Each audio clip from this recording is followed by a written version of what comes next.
Dia vermelho para as cotações, tanto em Chicago quanto na B3, e o Trump assumiu os noticiários hoje. Quase todos os movimentos que a gente viu no mercado tinha ali alguma notícia envolvendo o Trump. A gente só teve o dólar positivo, mas também teve a ver com o presidente dos Estados Unidos.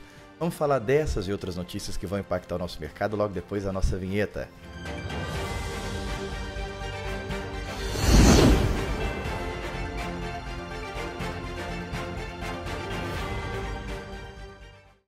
Vou começar com o pedido tradicional. Se soja, milho e dólar são assuntos que te interessam, por favor, considere deixar sua curtida, o seu comentário, enviar para alguém.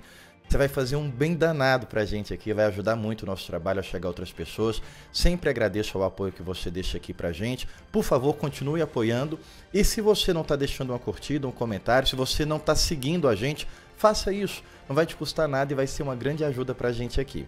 No vídeo passado eu demorei bastante para passar por todos os assuntos, ficou um pouco longo. Nesse aqui eu vou fazer o esforço máximo para ser rapidão, para te passar, rapidão é ódio, né? Para ser bem rápido, para te passar todas as notícias em tempo que não tome aí muito o seu tempo e que você consiga se inteirar do que está acontecendo no mercado e mais do que isso, do que pode vir pela frente. Mas só começar com um recado. Se você quiser uma consultoria mais personalizada, mais pessoal, que aí sim a gente vai ter tempo para conversar, você marca o horário ou você me manda uma mensagem ao longo do dia, no final do vídeo aqui está o meu contato. Se eu não puder responder rapidinho, se eu estiver na estrada, em outro compromisso, eu vou encaminhar para o nosso time comercial, mas o primeiro contato sempre é comigo, isso aí é o meu número pessoal mesmo. Então entre em contato, peça a demonstração, é de graça por 15 dias, no final desses 15 dias você decide se vale a pena você assinar ou não, mas já vou te deixar um recado aqui. Um negócio bem feito com as informações que a gente vai te entregar, as estratégias que nós vamos montar juntos, o valor da consultoria vai se diluir no primeiro negócio. O primeiro negócio bem feito você já paga a gente pelo ano inteiro. Se não quiser pagar, não tem problema. No final dos 15 dias a gente fica amigo, mas você conhece o nosso trabalho. Bom, dito isso, vamos passar aqui pelo movimento do nosso mercado. Como eu falei, hoje foi um dia vermelho. Chicago caiu mais de 1%. Milho na B3 também acompanhou. O único ponto positivo foi o dólar, que teve uma alta de 0,5%. Não é uma forte alta, mas 0,5% agora já coloca ele ali perto dos 5,60%.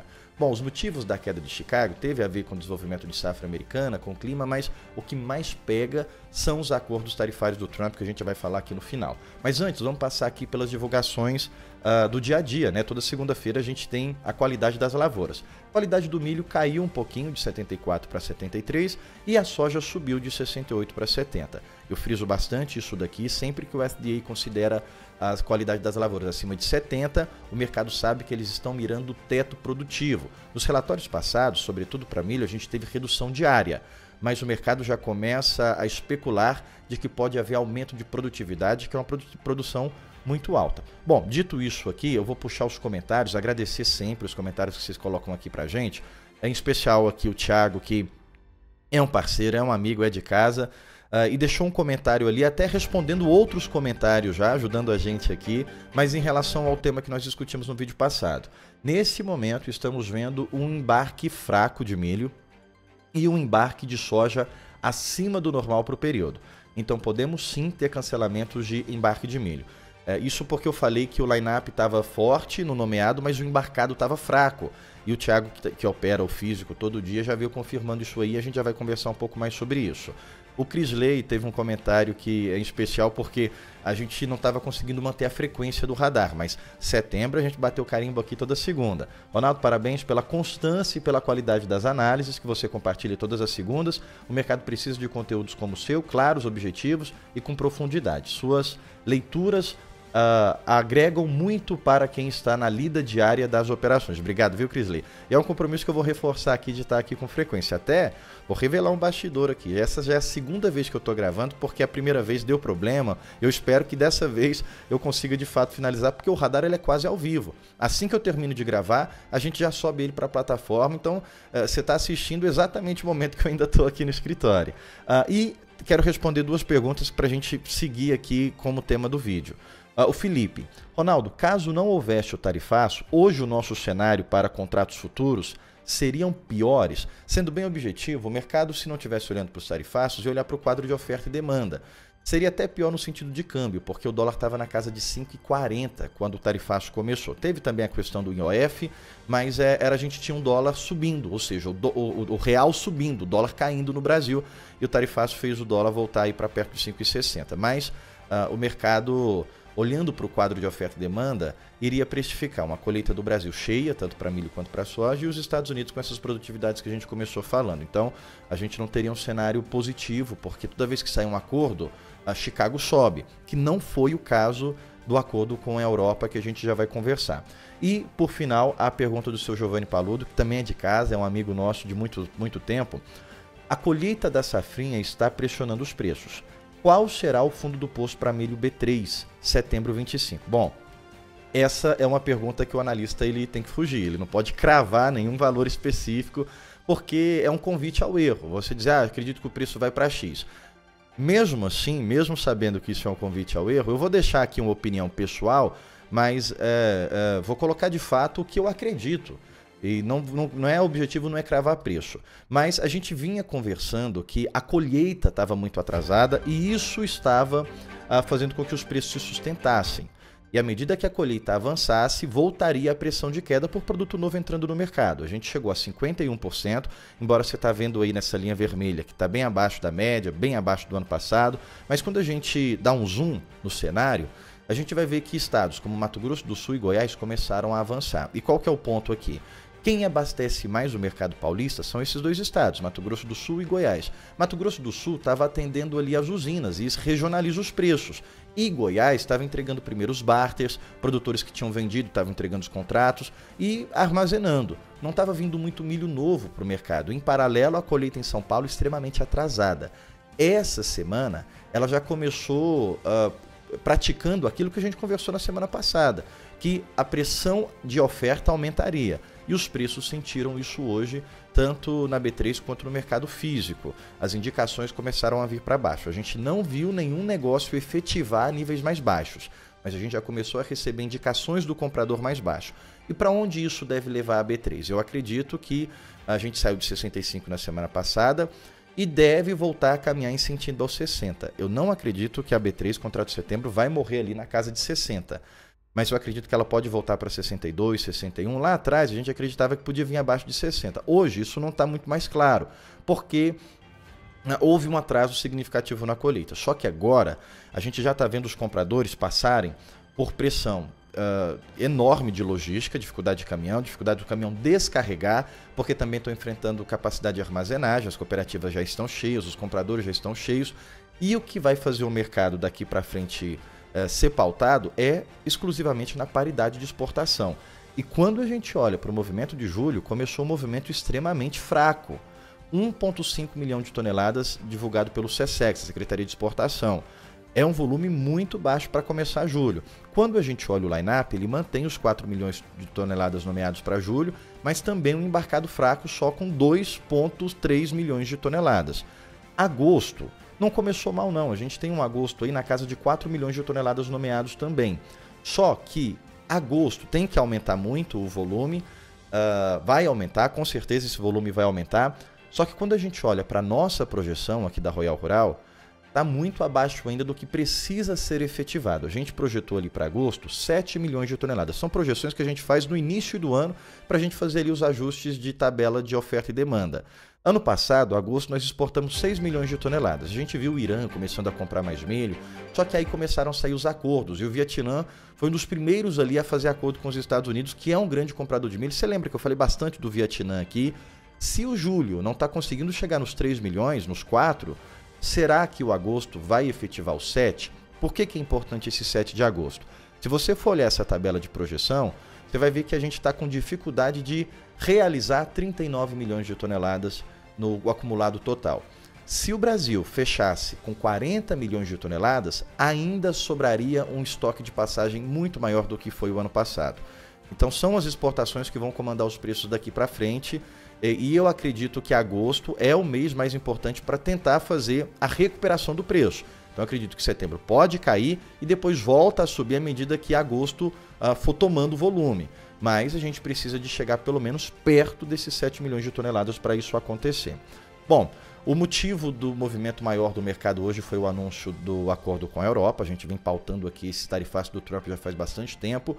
E você está vendo aí que o Trump está com um saco cheio de dinheiro bem grande e a presidente da Comissão Europeia, Ursula von der Leyen, com umas moedinhas ali na mão, porque o acordo foi muito desfavorável para a Europa. Mas o que pega aqui para a gente? É que foi um acordo que não retirou a tarifa dos produtos do agronegócio. Os Estados Unidos manteve 15%. 15% a gente sabia que a Europa já ia receber, mas se imaginava que fossem alguns produtos listados e não o agronegócio, ficasse de fora. Os Estados Unidos mantiveram taxa de exportação para a Europa de 15% para soja, para milho, e isso tira a competitividade dos Estados Unidos. Esse reflexo ele tem que se dar no prêmio. Se a partir de amanhã a gente não ver os prêmios voltando a subir, porque hoje a gente teve uma redução, isso quer dizer que essa taxação foi ruim para todo mundo, porque ela bate em Chicago e não recompensou no prêmio. E aí a gente só teve uma pressão de queda vinda de Chicago. Você sabe que paridade são 3 pilares. É Chicago, dólar e prêmio. Então a gente teve dólar subindo um pouquinho, mas uma queda maior para Chicago. E se o prêmio se manter estável, todo mundo perdeu com esse acordo. Então o acordo dos Estados Unidos com a Europa não foi positivo para o agronegócio americano, porque manteve as taxações. Você sabe que a China está mantendo ali a taxação de 10%. Isso quer dizer que para o produtor vender para a China, ele tem que vender 10% abaixo do preço de mercado. E agora ficou cravado que para o produtor americano vender para a Europa tem que vender 15% abaixo do preço de mercado. E aí ele vai concorrer com o milho do Brasil e o milho da Argentina e, sobretudo, com a soja brasileira. Vamos focar aqui um pouquinho em geopolítica para a gente encerrar o radar de hoje, para eu ser mais rapidinho. O Trump voltou ali a direcionar falas contra o Putin. Eu já sempre disse que a guerra Rússia e Ucrânia é a guerra de maior potencial para ter uma escalada global, para de fato chegar a uma terceira guerra mundial. Esse sim é o grande estupim do mundo, porque muita gente acreditava que podia ser Irã e Israel. Quando os Estados Unidos se envolveram ali, vai estourar a terceira guerra, e as pessoas me ligando e falam, olha, não acredito. Irã e Israel não, acredito que ali que vai ser mais regional. Agora Rússia e Ucrânia não. Rússia e Ucrânia é de fato uma guerra muito maior, porque a Ucrânia está no coração da Europa, envolve todos os aliados americanos. E o que o Trump disse nessa segunda-feira foi que se nos próximos 10 ou 12 dias não houver um cessar-guerra, ele vai taxar a Rússia em 100%. Isso aí não assusta o mercado, embora o rublo caiu bastante, mas a maior ameaça foi de sancionar os países que comprarem petróleo russo. E aí está na mira a Índia, a China e a própria Europa. Será que de fato o Trump vai fazer isso? Então os próximos 10 dias vão ser focados nesse assunto, que é um assunto importantíssimo, porque no meio da resolução da guerra tarifária, o Trump levanta mais uma vez ameaças fiscais, né? E a gente teve também mais uma vez bravatas, gritos do Trump contra o Jerome Powell, que é o presidente do Fed. Dessa vez é um pouco mais relevante porque está nas vésperas da reunião de quarta-feira agora, onde o Fed vai falar sobre a taxa de juros. Eu quero apresentar para você um quadro que ele é muito importante, que são as apostas da taxa de juros dos Estados Unidos, da CME. É um quadro de aposta mesmo, quem está apostando ali está colocando de fato dinheiro. E esse é o quadro que guia o valor do dólar praticamente no mundo inteiro, e porque ele traz uma previsão do que pode acontecer com a taxa de juros dos Estados Unidos. Deixa eu te explicar rapidinho. A reunião de quarta-feira agora vai ser dia 30 de julho. 97% do mercado acredita que vai ser manutenção, que a taxa vai se manter ali nos 4,50. Só que a próxima reunião, de dia 17/9, 62% do mercado acredita que vai cair para 4,25. E aí sim segue sucessivamente os próximos cortes ali em dezembro, dia 10/12. O que importa na quarta-feira não é nem o anúncio da taxa. O que importa na quarta-feira é o Jerome Powell na sua coletiva de imprensa 3h30 da tarde. Porque é ali que ele deixa o recado que vem pela frente. Se ele disser de forma clara, não, as taxas vão cair, a gente vai começar o corte, aí a gente vê dólar caindo. Mas ele precisa ser claro.